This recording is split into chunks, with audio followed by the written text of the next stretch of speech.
Et nous nous dirigeons tout de suite, mesdames, messieurs, vers Eric Allen Caldwell. Il est président du conseil d'administration de la STM. Bon après-midi, monsieur Caldwell. Bon après-midi, Monsieur Pierre. Content d'être avec vous. Ça fait longtemps qu'on n'a pas eu la chance de se parler. Je m'ennuyais. Absolument.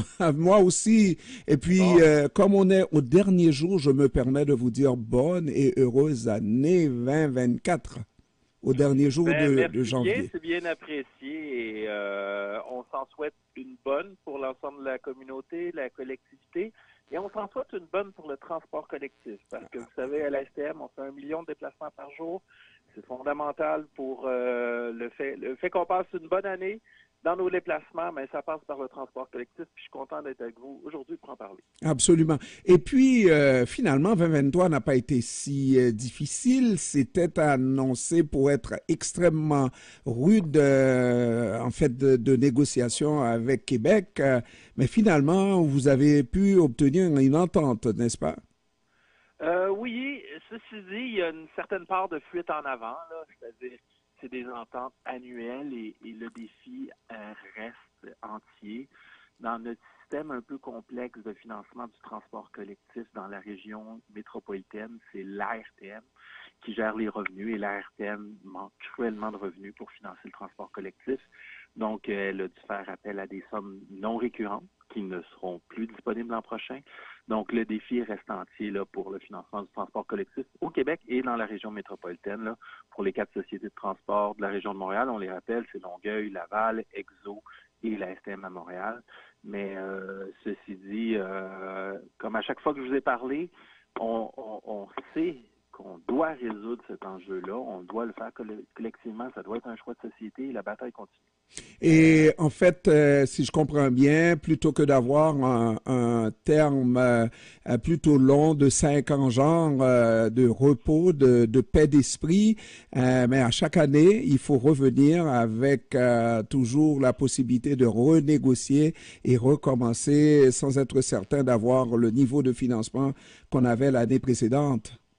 Absolument, et vous le savez, souvent on le dit quand on parle de transport collectif, l'enjeu, c'est une bonne planification. Qu'est-ce qui fait que les projets aboutissent? C'est lorsqu'ils sont bien planifiés. Alors, qu'est-ce qui fait qu'on peut avoir une amélioration de l'offre? C'est quand on sait bien planifier dans un monde où de mois en mois, on cherche à savoir ce qui va arriver dans le prochain trimestre. C'est pas c'est pas des conditions optimales pour le transport collectif. On est dans des années difficiles pour le transport collectif. On reconnaît collectivement qu'on a une crise de financement du transport collectif et il faut faire des choix de société pour la résoudre. Mais on reste au travail, on reste bien motivé justement puisque quand on fait 1 million de déplacements par jour, mais on sait que les gens comptent sur nous et qu'il faut être au rendez-vous. Est-ce que le moral du président, est-ce que le président prend la chose personnelle, comme on dit en bon québécois, lorsqu'il n'arrive pas à sensibiliser les pouvoirs publics de la bonne manière à faire ce qu'il faut? En fait, oui, nous sommes une collectivité assez riche pour se doter d'un système de transport comme il se doit. Est-ce que vous le prenez personnel? Bon, quelle bonne question. Question lourde aussi, qui va un peu profondément dans ma façon de concevoir mon rôle. Écoutez, je vous réponds comme suit avec quelques nuances là. Une chose qui est sûre, c'est ce que je prends personnel, c'est la cause justement pour aller chercher du financement en transport collectif. C'est pour ça que je me lève le matin, c'est pour ça que je travaille à chaque jour comme président de la STM et à chaque jour, je me rappelle de cet objectif-là. Donc, c'est une source de motivation personnelle et dans ce sens-là, je le prends personnel. Ceci dit, ultimement, c'est des choix de société. Des choix de société, on en partage le fardeau, on en partage la responsabilité. Alors, vous dites, oui, on est une société riche, mais on est une société où, pour certains services de mobilité, par exemple, les routes, on considère ça comme un incontournable que l'État investisse à 100% pour l'entretien et le développement des routes, alors que ce n'est pas le cas pour le transport collectif, où, oui, bien sûr, il y a une implication publique, Mais quand on se donne tous les objectifs de faire progresser le transport collectif pour des raisons sociales, pour des raisons économiques et pour des raisons environnementales, parce qu'on sait que 40 de nos émissions de gaz à effet de serre sont faites par le transport, puis que le transport collectif est une des grandes clés là-dessus. Quand on a tous ces objectifs-là, ben, je ne peux pas prendre personnel parce que je partage le fardeau avec l'ensemble des décideurs. Mais oui, c'est une cause qui, en termes d'implication, je le prends personnel. Je rappelle à tous, par contre, que c'est un choix de société qu'on fait là. Mais on comprend aussi d'un autre côté, même si on ne peut pas tout à fait jouer le rôle de l'avocat du diable pour regarder de l'autre côté, je parle des pouvoirs publics. La STM, c'est comment dirais-je, une entité, mais qui fait payer aussi les passages. Naturellement, si on devrait payer le plein prix, bon, ça serait très cher. Mais la STM gère un certain revenu et je comprends que les pouvoirs publics peuvent vouloir pousser dans le dos de la STM pour que ça soit encore plus rentable et que la collectivité en dépense moins. Bon, effectivement, balancer un budget ou équilibrer un budget, c'est les dépenses moins les revenus ou les revenus moins les dépenses, dépendamment dans le sens qu'on prend. Et oui, à la STM, sur le contrôle de nos dépenses pour avoir le meilleur rendement sur l'investissement que les gens font avec leur passage, mais l'investissement que fait les gouvernements et la ville, justement, pour financer le transport collectif, on y est là.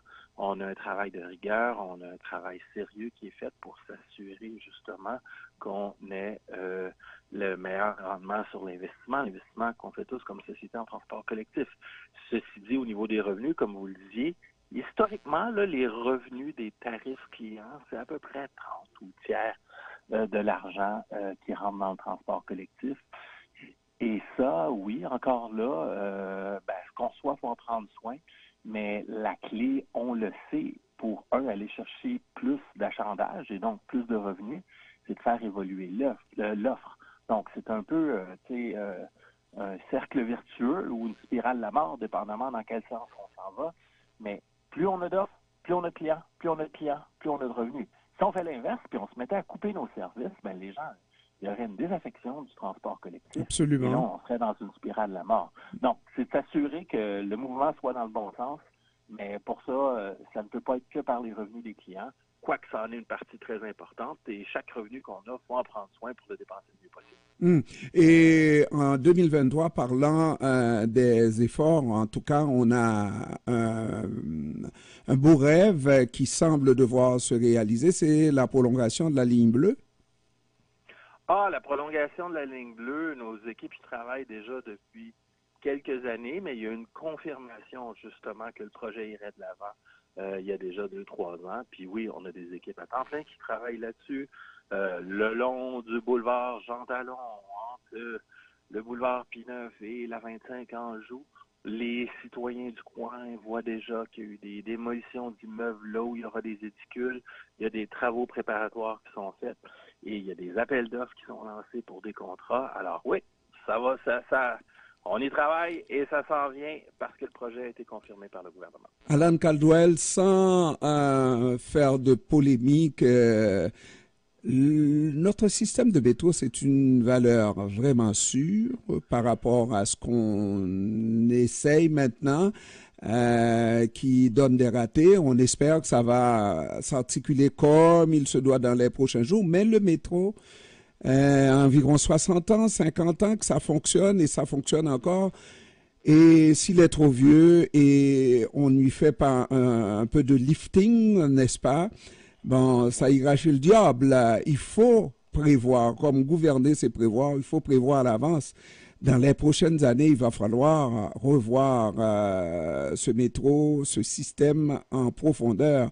Comment vous allez vous mettre à parler si les gens, à faire comprendre les pouvoirs publics qu'il faut qu'ils dépensent encore dans le métro s'ils ne comprennent pas le B à bas de la chose, là. En tout cas, ils font semblant de ne pas toujours comprendre.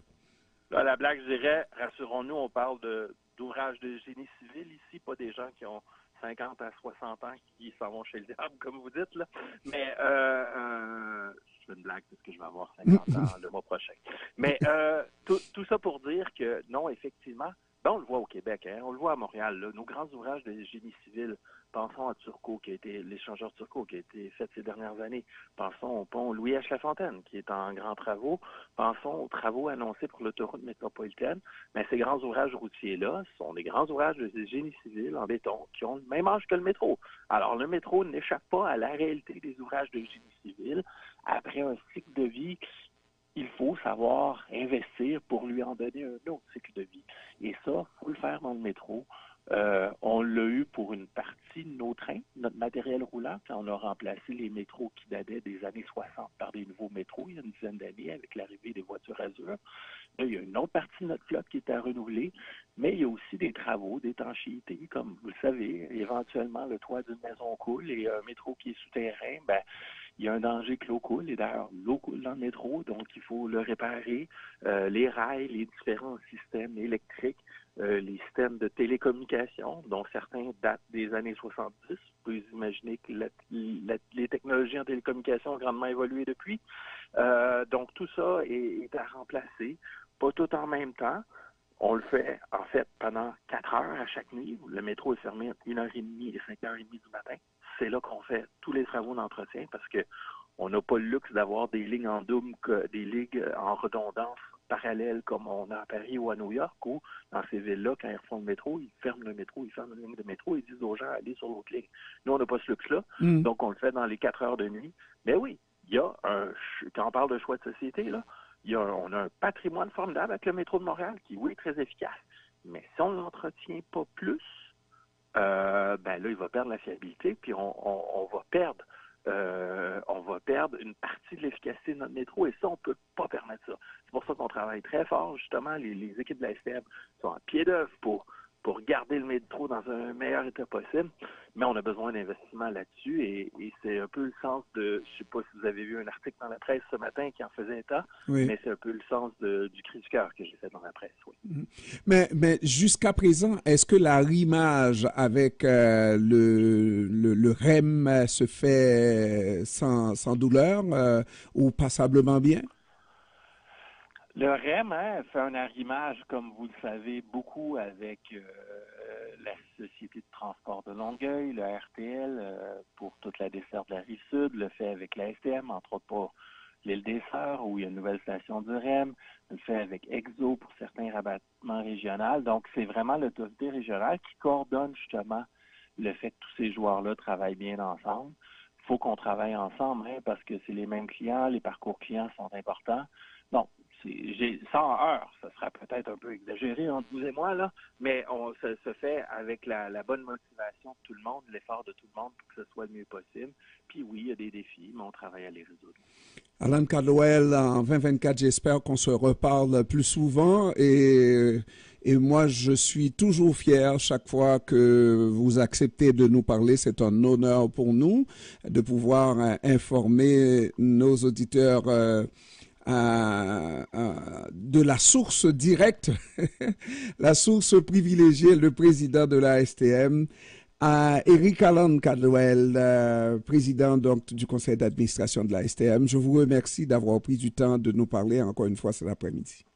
Merci, c'est un plaisir pour moi et à la prochaine. À la prochaine. Au revoir. Merci, au revoir.